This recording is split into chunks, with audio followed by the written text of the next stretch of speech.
Isipin mo, isang napakagandang lawa, pero sa ilalim nito, may nakatagong panganib na kayang pumatay ng libu-libong tao sa isang iglap. Ito ang kwento ng Lake Kivu. Matatagpuan ng Lake Kivu sa pagitan ng Rwanda at Democratic Republic of the Congo.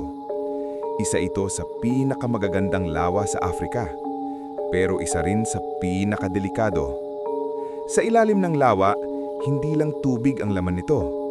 May nakaimbak na napakalaking dami ng methane gas at carbon dioxide. Sa katunayan, tinatayang bilyong-bilyong cubic meters ng gas ang nasa ilalim nito. At habang tumatagal, lalo pa itong nadadagdagan. Ang problema? Kapag nagkaroon ng lindol, pagguho ng lupa, o kahit malakas na volcanic activity, pwedeng mangyari ang tinatawag na limnic eruption. Ito ay bigla ang paglabas ng nakamamatay na gas mula sa lawa.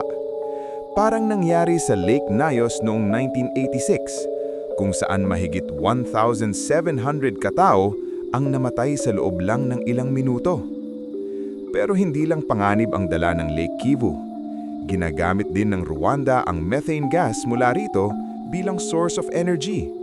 Ibig sabihin, ang dating banta ay nagiging kapaki-pakinabang. Isang magandang lawa sa ibabaw, pero isang ticking time bomb sa ilalim. Ang tanong, kailan kaya ito sasabog? Follow for more.